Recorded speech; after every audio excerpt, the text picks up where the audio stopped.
અંકલેશ્વરની hotel lords plaza ખાતે TV show master શેફની theme આધારિત માત્ર મહિલાઓ માટે પિંક શેફ સિઝન 1 નું આયોજન કરવામાં આવ્યું હતું। 80 જેટલી મહિલા સ્પર્ધકોએ ભાગ લીધો હતો।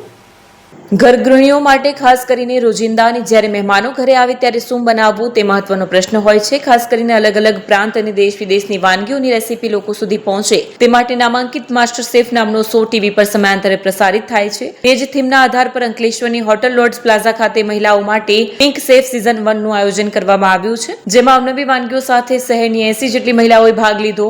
2 રાઉન્ડ આયોજિત આ કાર્યક્રમમાં પ્રથમ રાઉન્ડમાં મહિલાઓએ પોતાના નિવાસ સ્થાનેથી એક ડીશ તૈયાર કરીને કાર્યક્રમના નિર્ણાયકો સમક્ષ રજૂ કરી, જેમાં કાર્યક્રમના નિયમ પ્રમાણે ટોપ 10 ઉમેદવારો રાઉન્ડ 2 સુધી પહોંચ્યા, જેમાં રાઉન્ડ 2 માં કાર્યક્રમના નિર્ણાયકો સમક્ષ પોતે નક્કી કરેલ વાનગી નિયત કરેલ સમય મર્યાદામાં બનાવવાની હતી। પ્રસ્તુતિ, સુગંધ, સ્વાદ અને ફ્લેવર, બનાવટ, સર્જનાત્મકતા અને સ્વચ્છતા તે બનાવવાની ટેકનિક આમ 6 જેટલા મુખ્ય મુદ્દાઓને ધ્યાનમાં રાખી વાનગીનું નિર્ણાયકો દ્વારા મૂલ્યાંકન કરી પ્રથમ વિજેતાને 11,000 રોકડ રકમ તેમજ અન્ય વિજેતાઓને રોકડ રકમ અને તેમજ પ્રોત્સાહક ઇનામો મળી કુલ 51,000 રૂપિયાનો ઇનામો આપવામાં આવ્યા। કાર્યક્રમમાં નિર્ણાયક તરીકે પાયલ વેલી, સુખાનંદ, શીલાદિત્યા મુખર્જી, દેવ મોરતાલા, સુશાંત હલદર, રામદર્શ ઉપસ્થિત રહ્યા હતા।